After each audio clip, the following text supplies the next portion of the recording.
Hello বন্ধুরা, আমি মারুফা আজম explain করতে যাচ্ছি হ্যান্ডলিং দ্য আনডেথ সিনেমাটি। সিনেমার শুরু হয় একজন বৃদ্ধকে দেখিয়ে, যার নাম মেলার। তার অনেক মন খারাপ, কারণ তার গ্র্যান্ডসন মারা গেছে। তার গ্র্যান্ডসন মারা যাওয়ার কষ্ট তো তার ছিলই, তার সাথে তার মেয়ের জন্য তার এখন টেনশন হচ্ছে। যেহেতু একজন মা, সে এই কষ্টটা কিভাবে সহ্য করবে, তাই সে তার সাথে দেখা করার জন্য তার কাছে যায়। কিন্তু এখানে এনা তার ফিলিংস তার বাবার সাথে শেয়ার করে না, বরং এমন বিহেভ করছিল যেন কোনো কিছুই হয়নি। সে তার বাবার জন্য নাস্তা বানিয়ে অফিসের জন্য বের হয়ে যায়। হোটেলে আসার পরেও তার কলিগেরা তার সাথে কষ্ট শেয়ার করার চেষ্টা করে, কিন্তু সেখানে এসেও কারোর সাথে সে কথা বলে না। আর এদের সাথেও এমন বিহেভ করে যেন কোনো কিছুই হয়নি, সবকিছু একেবারে নর্মাল আছে, একেবারে ঠিক আছে। পরের সিনে আমরা দেখি একজন বৃদ্ধার ওয়াইফ মারা গেছে, তাই তার পারমিশনে এখন তার ওয়াইফকে কবর দেওয়ার জন্য নিয়ে যাচ্ছে। তার ওয়াইফ মারা যাওয়ার ফলে সে এখন অনেক একা হয়ে গেছে। অন্যদিকে আমরা একটা ফ্যামিলিকে দেখি, যেখানে হাজবেন্ডের নাম ডেভিড এবং তার ওয়াইফের নাম হলো এভা। তাদের দুজন বাচ্চা আছে,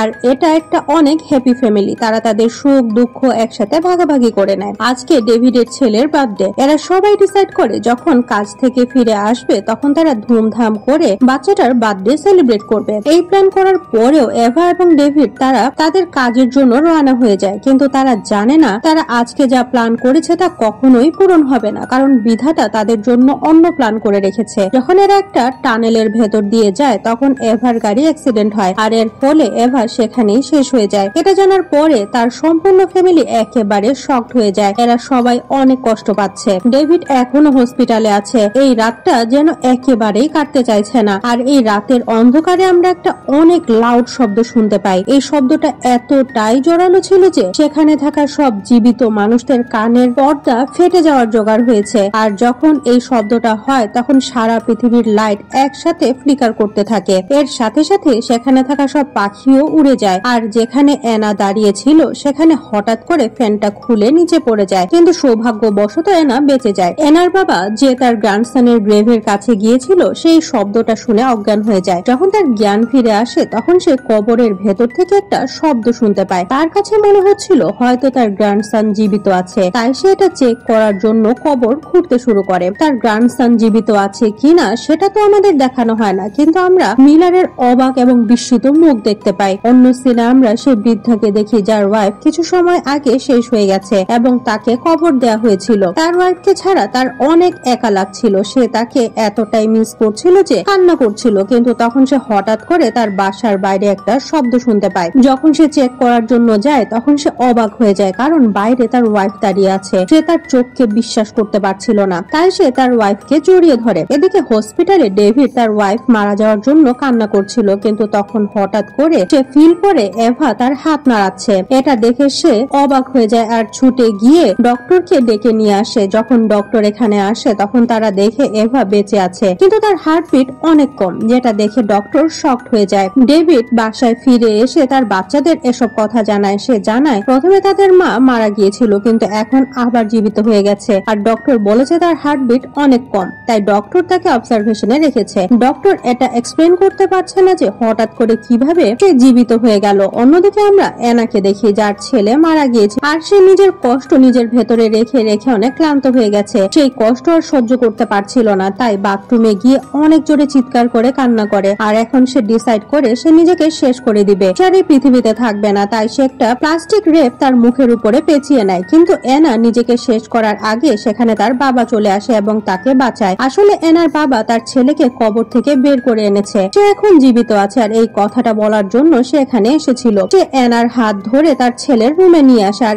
এখানে সেও তার ছেলেকে জীবিত দেখে অনেক খুশি হয়। কিন্তু আমরা ভিউয়াররা বুঝতে পারি এখানে যেসব মৃত মানুষেরা জীবিত হয়েছিল তারা খুবই অদ্ভুত দেখতে এবং খুব অদ্ভুত ভাবে বিহেভ করছিল। এভা কার অ্যাক্সিডেন্টের পরে জীবিত হয়েছে এবং সেভাবেই আছে যেরকমটা সে কার অ্যাক্সিডেন্টের পরে ছিল। আর সেই বৃদ্ধা যে মারা গিয়েছিল সে একদিন আগে মারা যাওয়ার কারণে তার শরীর খুব একটা বেশি খারাপ হয় না, অর্থাৎ ডিকম্পোজ হয়নি, শুধুমাত্র তার চোখ ডিকম্পোজ হয়ে গেছে। এদিকে এনার ছেলে অনেক আগে মারা গিয়েছিল, তাই তার শরীর অনেকখানি পচে গেছে আর তার শরীর থেকে খুব বাজে স্মেল আসছে। যখন তার নানা তাকে বাসায় নিয়ে আসে তখন সে তাকে ভালো করে গোসল করায়, কিন্তু তারপরেও ছেলেটার শরীর থেকে গন্ধ আসা বন্ধ হয় না। তখন এনা তার বাবাকে বলে আমাদের এখন একে নিয়ে হসপিটালে যাওয়া উচিত, কারণ তার অবস্থা খুব একটা বেশি ভালো নয়। কিন্তু এনার বাবা এতে রাজি হয় না। সে বলে না, আমরা একে হসপিটালে নিয়ে যেতে পারবো না, কারণ কবর খুঁড়ে কাউকে বের করে নিয়ে আসা ইল্লিগাল, আর আমরা ইল্লিগালি কবর খুঁড়ে তাকে বের করে এনেছি। এছাড়াও ডক্টর যদি জানতে পারে যে তোমার ছেলে মারা গিয়েও আবার এতদিন পরে জীবিত হয়ে গেছে, তাহলে তারা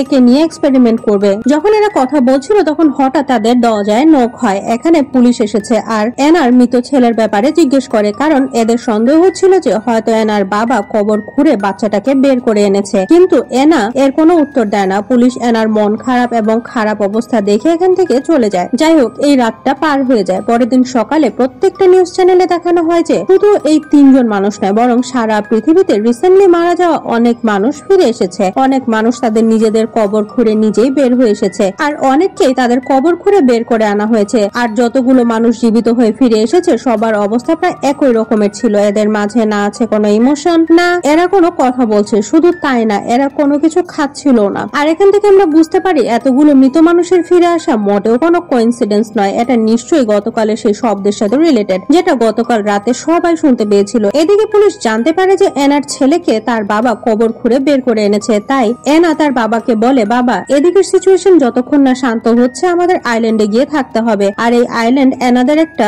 রিক্রিয়েশনের জায়গা। এখানে তাদের একটা ছোট্ট বাসা আছে যেখানে আগে এরা ছুটি কাটানোর জন্য আসতো। এখন এরা বাচ্চাটাকে নিয়ে আইল্যান্ডে চলে আসে। অন্যদিকে আমরা সেই 2 বৃদ্ধা মহিলাকে দেখি যার মাঝে একজন জীবিত হয়ে ফিরে এসেছে। যখন তার ওয়াইফ জীবিত হয়ে ফিরে আসা মহিলাটাকে খাবার খাওয়াচ্ছিল তখন সে খাবার খাওয়ার বদলে তার ওয়াইফের উপরে আক্রমণ করে। আর এই জিনিসটা বৃদ্ধাকে অবাক করে দেয়। এখন সে বুঝতে পারে সামনে যে ওল্ড লেডি বসে আছে সে মোটেও তার ওয়াইফ নয়, কিন্তু তারপরেও সে তাকে ছাড়ে না, বরং তার সাথে টাইম স্পেন্ড করতে থাকে। এদিকে এনা তার ছেলের সামনে তার প্রিয় খেলনা গাড়ি রাখে। এনা এবং তার বাবা এই গাড়িটা রিমোট কন্ট্রোলের সাহায্যে চালাচ্ছিল, কিন্তু তারপরেও ছেলেটা কোনো রিয়েকশন দেয় না। সে না হাসে, না এক্সাইটেড হয়, না অন্য কিছু করে। এটা দেখে এনা এবং তার বাবা চিন্তিত হয়ে পড়ে। সন্ধ্যায় এনার বাবা যখন পানি আনার জন্য যায় তখন আমরা তার পেছনে আরেকজন মৃত মানুষকে দেখি যে তার পিছু করছিল। আর এই লোকটা দেখতে খুবই ভয়ানক ছিল। তাকে দেখে মনে হচ্ছিল যেন সে অনেক আগে মারা গেছে, কারণ তার শরীর অনেকটাই পচে গেছে। সে এনার বাবাকে এমন করে দেখছিল যেন সে তাকে মেরে খেয়ে ফেলবে। অন্য সিনে আমরা দেখি এভার বাচ্চারা এভার সাথে দেখা করতে আসে, কিন্তু এভা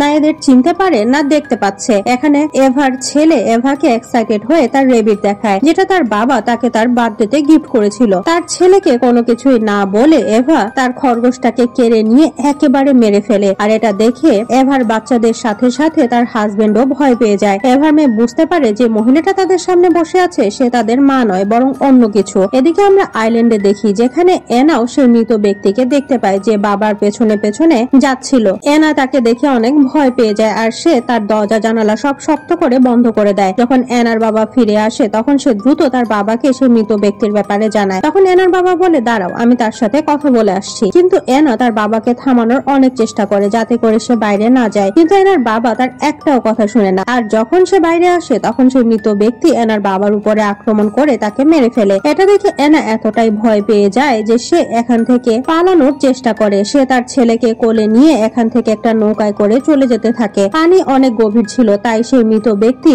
আর এনার পিছু করে না। অন্যদিকে আমরা সেই ওল্ড লেডিদের দেখি যেখানে মৃত ওল্ড লেডি তার জীবিত ওয়াইফকে মেরে ফেলেছে। তার মানে যেসব মানুষ জীবিত হয়ে ফিরে এসেছে তারা প্রত্যেকে জীবিত মানুষদের মেরে ফেলছে, কিন্তু এর পেছনে আসলে কি উদ্দেশ্য সেটা আমরা জানতে পারি না। হয়তো এরা সবাই জম্বি হয়ে গেছে। সিনেমার শেষ সিনে আমরা দেখি এনা তার নৌকায় করে তার ছেলেকে নিয়ে অনেক দূরে চলে যাচ্ছিল। এখন সেও বুঝতে পেরেছে তার সাথে যে আছে সে আর যা কিছুই হোক না কেন তার ছেলে নয়, সে অন্য কিছু। তাই এনা তার ছেলেকে শেষবারের মতো জড়িয়ে ধরে আর তাকে পানিতে ফেলে দেয়। এখন সে বাস্তবতা অ্যাকসেপ্ট করে নেয়, যেটা পরম প্রকৃতি তার কাছ থেকে নিয়ে নিয়েছিল সেটা আবারও সে প্রকৃতিতেই ফিরিয়ে দেয়। এর ফলে তার জীবন বেঁচে যায়। আর এটা দেখে আমরা একটা শিক্ষা পাই যে নিজের পরিস্থিতি যত দ্রুত অ্যাকসেপ্ট করে নেবে সে ততই এই পৃথিবীতে সেফলি সার্ভাইভ করতে পারবে। যেটা চলে যায় সেটা কখনোই আর ফিরে আসে না। আর যারা হারিয়ে যাওয়া জিনিসের আকর্ষণ ছাড়তে পারে না তারা কখনোই সার্ভাইভ করতে পারবে না। ঠিক তেমন ভাবে যেমনটা সেই ওল্ড লেডির সাথে হয়েছে। আর এর সাথে এই সিনেমাটা এখানেই শেষ হয়ে যায়। তো কেমন লাগলো হ্যান্ডলিং দ্য আনডেড সিনেমাটির এক্সপ্লেনেশন তা অবশ্যই কমেন্ট করে জানাবেন। আজকের মতো আমি মারুফা বিদায় নিচ্ছি। ভালো থাকবেন, সুস্থ থাকবেন, নিজের ও পরিবারের যত্ন নেবেন। বাই।